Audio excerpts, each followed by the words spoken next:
The Talking Tree. In the quiet town of Willow Ridge, where fog touched the rooftops and maple trees blushed crimson in the fall, there stood a magnificent oak at the center of Willow Park. It had grown there for centuries, wide, towering, and still. Most people walked past it without a second thought, too busy with their phones or lives. But the tree noticed everything. Hannah did too. She was 9 years old, with curious eyes and a notebook full of unfinished thoughts. She wasn't loud like her classmates or quick to raise her hand.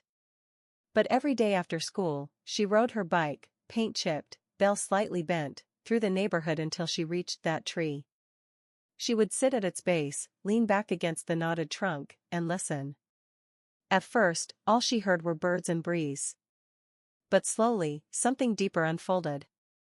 Not words, exactly, but shapes in her mind, images that danced like dreams. A city made of paper lanterns. A river that whispered names as it flowed. A house where the paintings changed with your emotions. Hannah asked nothing of the tree. She simply came. And maybe that's why the stories began. Each visit brought a tale. Of a boy who climbed inside an hourglass and watched time upside down. Of stars that could only be seen by children who had lost something. Of letters written to trees, and trees that wrote back. She filled notebook after notebook. When one ran out, she stitched pages together from old receipts and paper scraps. Her backpack grew heavy, but her heart felt light. One day, in late October, she whispered, "Why do I hear you when no one else does?" And the tree, older than all memory, answered in the voice of a sigh. "Because you remember how to wonder." Hannah smiled and stayed a little longer. Word spread. Other kids followed. Some mocked her, some stayed quiet. A few sat near the tree and waited.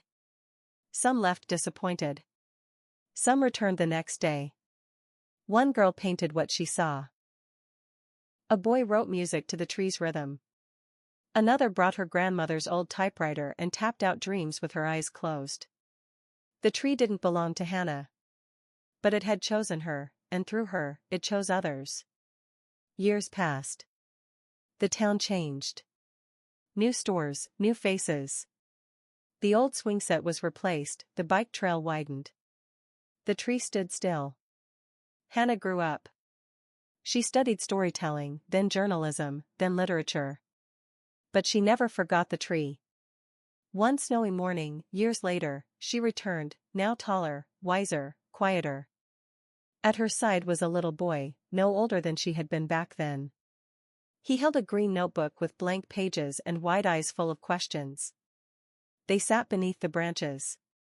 And as the wind stirred the leaves, the boy leaned forward and said, "I think it just told me something." Hannah smiled. "Then start writing. Don't forget to like and subscribe."